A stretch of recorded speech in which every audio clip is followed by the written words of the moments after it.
नमस्कार ओडिशा प्रत्येक दिनर मुख्य खबर गुड़ी को 10 धाड़ी मध्य जानिबा पई चैनल को सब्सक्राइब करी वीडियो को गोटे लाइक करि दियंतु एवं आपण केउ स्थान रो वीडियोटी को देखुचंती कमेंट सेक्शन रे जणाइबा को भूलिबे नाही। प्रथम खबरटी रहिछि कहिथिले वर्षा पई क्वालिटी कमिले नेबे एबे कहउछंती एफएक्यू क्वालिटी रे कंप्रोमाइज करि हेबो नै। गत किछि दिन धरि राज्य रे वर्षा लागि रहिछि। विशेष करी गत 2 दिन हेबो जारी रहिथिबा अदिनिया वर्षा रे सारा राज्य बेहाल होई पड़िछि। विशेष करी गोटिए परे गोटिए लघुचाप प्रभाव रे जारी रहिथिबा लगाण वर्षा अमल समय रे फसल उजाड़ी दे चाषींक मुहरु कुसी छड़ाई नैछि। खेतरे बतुरुथिबा वर्षा भिजा पाचिला धान गजा हलाणी ओदा होई बिलरे पड़ी रहिथिबा धान को देखि चाषी मुंडरे हाथ देलाणी। वर्षकर अमल को एपरि भाबे देखि चाषी तार कोह संभाली पारुनी। आ राज्यर किछि अंचल रे चाषी अमल करी बिक्री पई धान मंडी को आनिथिले भी वर्षा रे ओदा होई पड़ी रहिछि। परवर्ती खबर रहिछि सरकारी योजना रो बाद पड़िबे अयोग्य चाषी प्रकृत चाषी खोजिबे मोहन सरकार। जनवरी रु आरंभ हेबा पंजीकरण चाषी को मिलिबो 14 टिकिया नंबर विशिष्ट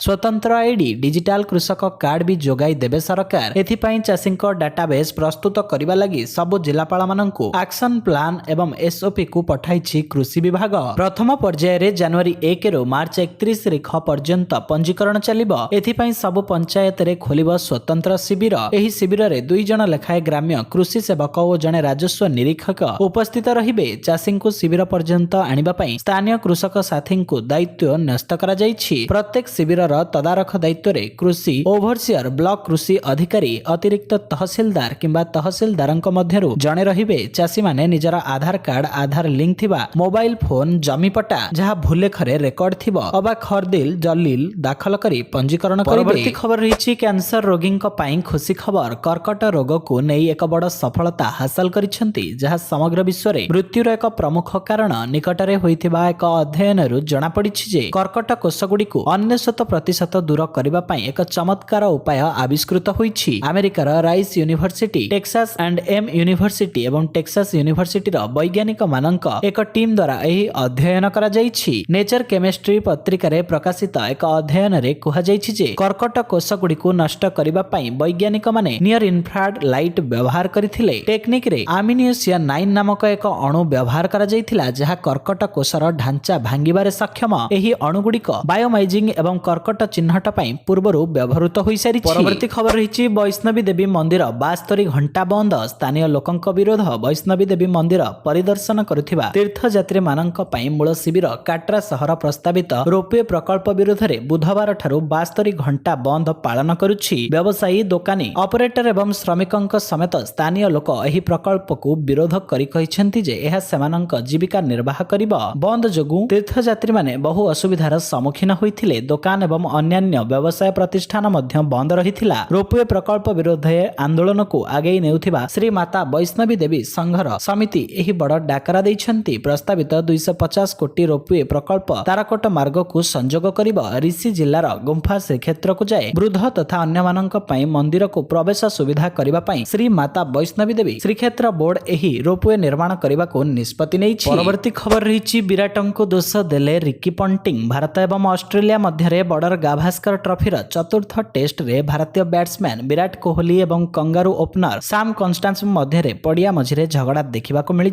दुई खेलाड़ींक मध्य विवाद बढ़ुथिबा देखि ऑस्ट्रेलिया ओपनर उस्मान ख्वाजा एवं अंपायर माइकेल गुग उभयंकु शांत करथिले। वर्तमान ऑस्ट्रेलियार किंवदंती अधिनायक रिकी पंटिंग विवृत्ति एही प्रसंग रे सामना को आसीछि। पंटिंग कहिसेंती जे खेल समय रे सैम कन्स्टान्स सह झगड़ा पई विराट कोहली को दायी करा जिबा उचित। एही प्रसंग रे पंटिंग कहिसेंती विराट झगड़ा को बढ़ाई दैछंती एवं एथिरे कौनसी संदेह नाही। परवर्ती खबर रहिछि बीमा कंपनी को राजस्व मंत्री कड़ा तागिद। अदिनिया वर्षा रे राज्यर चाषी तार चाष हराइछि। हेक्टर हेक्टर धान बिल सांगकु पनिपरिबा चाष नष्ट होई जाइछि। चाषी को सेमानंक क्षतिपूरण देबाकू राज्य सरकार अंटा भिड़िछंती। समस्त क्षतिग्रस्त चाषी को फसल बीमा रे अर्थ मिलिबो। एही कामरे बीमा कंपनी प्रतिबंधक साजिले कठोर कार्यानुष्ठान ग्रहण हेबो बोली राजस्व मंत्री सुरेश पुजारी कहिछंती। मंत्री पुजारी कहिछंती इंश्योरेंस कंपनी संवेदनशील हेबा दरकार। फसल बीमा कंपनीर फायदा पई नुहे क्षतिग्रस्त होइथिबा चाषी को सहायता जोगाई देबारे सहायक हुअन्तु। प्राकृतिक विपर्यय को एड़ाई दिया जाई परिबो नाही। तेणु एही स्थिति रे बीमा कंपनी सहायता करंतु। एबे क्षतिग्रस्त चाषींक पई बीमा अर्थ नितांत जरूरी। परवर्ती खबर रहिछि शेषरे नवीनंकु भी छाडिलेनी पांड्यान। बीजेडी रो अघोषित सर्वे सर्वा भिके पांड्यान शेषरे ବିଜେଡି ସୁପ୍ରିମୋ ନବୀନ ପଟ୍ଟନାୟକଙ୍କୁ ବି ଛାଡ଼ିଲେନି। ନବୀନଙ୍କୁ ନିଜର ଗୁରୁ ତଥା ଆଦର୍ଶ କହୁଥିବା ପାଣ୍ଡିଆନ ଶେଷରେ ତାଙ୍କୁ ବି କଟାକ୍ଷ କରିବାକୁ ପଛାଇ ନାହାନ୍ତି। ପୁଣି ଥରେ ସକ୍ରିୟ ରାଜନୀତିକୁ ଫେରିବାର ମହତ୍ୱାକାଂକ୍ଷା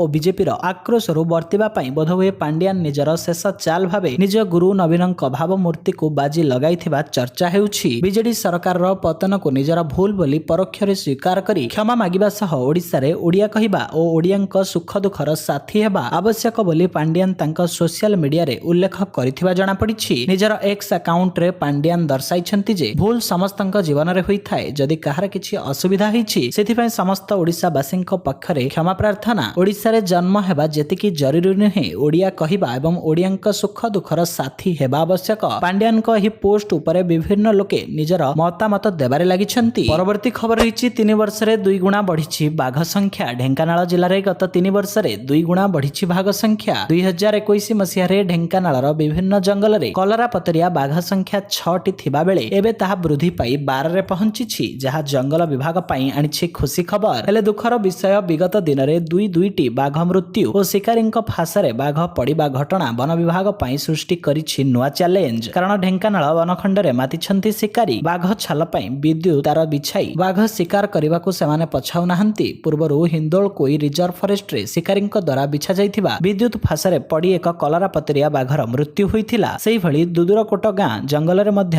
ଅନ୍ୟ ଏକ କଲରାପତରିଆ ବାଘର ମୃତ୍ୟୁ ହୋଇଥିଲା। ପରବର୍ତ୍ତୀ ଖବର ରହିଛି ସାଣ୍ଟା ବେଶରେ ସରପ୍ରାଇଜ ଦେଲେ ଧୋନି। ଦେହରେ ନାଲି ପୋଷାକ ଓ ମୁହଁ ଚଷମା, ପୁଣି ନୂଆ ଲୁକ୍ରେ କ୍ୟାପ୍ଟେନ କୁଲ ଧୋନି ବଡ଼ ଦିନରେ ଦେଲେ ବଡ଼ ସରପ୍ରାଇଜ। କ୍ରିଷ୍ଟମାସ ଅବସରରେ ସାଣ୍ଟା ବେଶରେ ଆସି ସମସ୍ତଙ୍କୁ କଲେ ଚକିତ। ନିଜ ପରିବାର ସହ ସାଣ୍ଟା କ୍ଲଜ ସାଜି ପାଳନ କଲେ ବଡ଼ ଦିନ। ଧୋନିଙ୍କ ଏହି ନୂଆ ଲୁକ୍ର ଫଟୋ ଏବେ ଇଣ୍ଟରନେଟରେ ନିଆଁ ଲଗାଇ ଦେଇଛି। ଧୋନି 5 ବର୍ଷରୁ ଅଧିକ ସମୟ ହେବ ଆନ୍ତର୍ଜାତୀୟ କ୍ରିକେଟରୁ ସନ୍ନ୍ୟାସ ନେଇ ସାରିଛନ୍ତି। ସେ ପ୍ରାୟତଃ ନିଜ ପରିବାର ସହିତ ଅଧିକାଂଶ ସମୟ ବିତାନ୍ତି। ଏଥର ମଧ୍ୟ ସେ ନିଜ ପରିବାର ସହ ବେଶ ଧୁମଧାମରେ ଖ୍ରୀଷ୍ଟମାସ ପାଳନ କରୁଛନ୍ତି। ଏହାର ଫଟୋଙ୍କୁ ତାଙ୍କ ପତ୍ନୀ ସାକ୍ଷୀ ଧୋନି ସୋସିଆଲ ମିଡିଆରେ ସେୟାର କରିଛନ୍ତି। ପରବର୍ତ୍ତୀ ଖବର ରହିଛି ବିଲରେ ଧାନ ଗଜା ଦେଖି ସହି ପାରୁନି ଚାଷୀ। ଚାଷ ବିଲରେ ହୋଇଥିବା ସୁନାର ଫସଲ ହସୁଥିଲା କେଣ୍ଡା କେଣ୍ଡା ଧାନ, ମାତ୍ର ଅଦିନିଆ ବର୍ଷା ସବୁ ଛାରଖାର କରିଦେଲା। ପାଣିରେ ଉଟୁଟୁବୁ ହେଲେ ବର୍ଷକର ପରିଶ୍ରମ। 2 ଦିନ ହେଲା ବର୍ଷା ଯୋଗୁଁ ବିଲରେ ପାଚିଲା ଧାନ ଗଜା ହେଲାଣି। ଓଦା ଧାନକୁ ଦେଖି ଚାଷୀର ଆଖି ବି ଓଦା ହୋଇଯାଉଛି। ବର୍ଷକର ପରିଶ୍ରମର ଫଳ ପାଣିରେ ପଡିଥିବା ଦେଖି ଚାଷୀର ଆଖିରୁ ଲୁହ ସରୁନି। ଚାଷୀଟି କୋହ ସମ୍ଭାଳି ପାରୁନଥିବା ବେଳେ ଫାଟି ଯାଉଛି ଛାତି। କିଏ ନିଜ ଚାଷ ବିଲକୁ ଦେଖି ଆପେ ଆପେ ଟଳୁ ପଡୁଥିବା ବେଳେ ଆଉ କିଏ ନିଜ ଜୀବନ ହାରିବାକୁ ପଛାଉ ନାହିଁ। ଚାଷ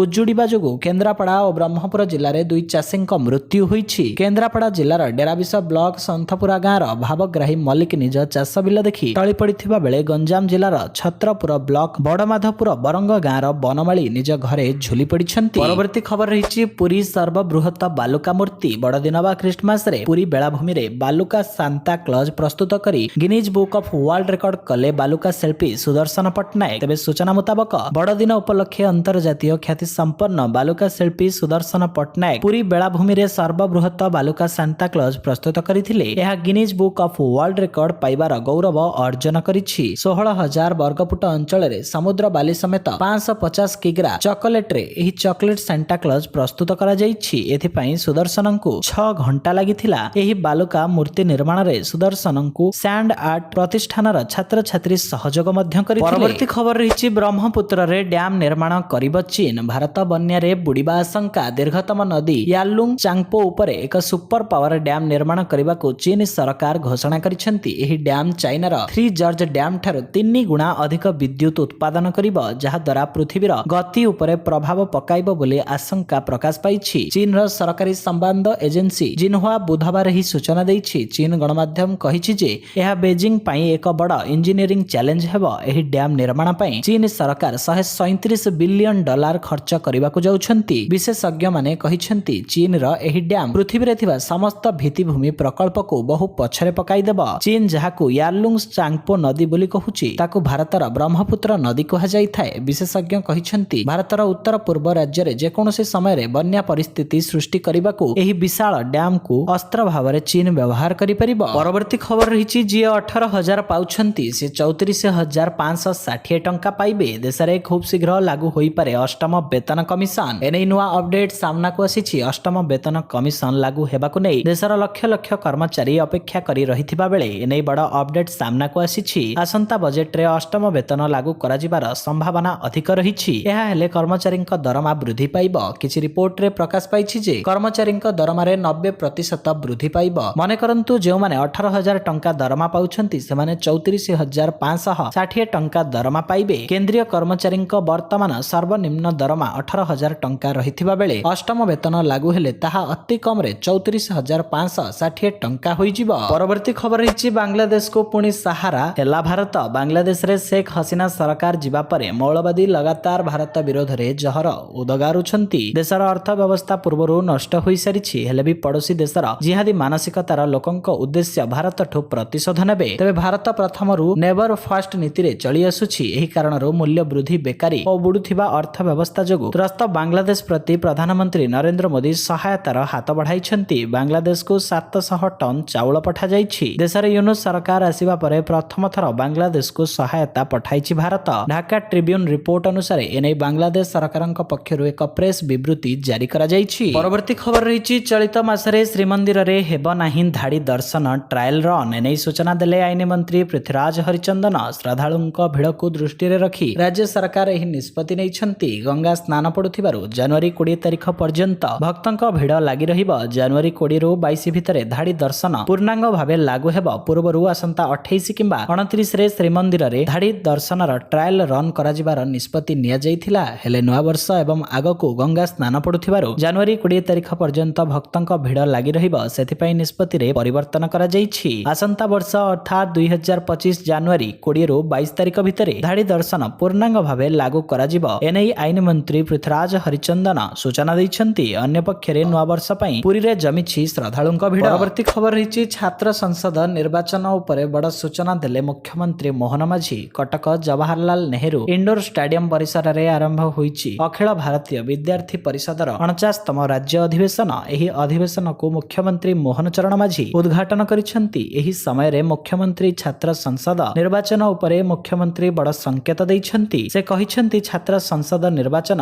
केबे बंद हेबो नाही। इन चक्रांत करी छात्र निर्वाचन बंद करिथिले। छात्र निर्वाचन रे फलाफल पूर्व सरकार को भयभीत करिथिला। एथि सहित चैनल रे नुआ थिले आपनक भल पाइबा सदृश वीडियो को गोटे लाइक करी चैनल को सब्सक्राइब करि दियंतु। जय जगन्नाथ।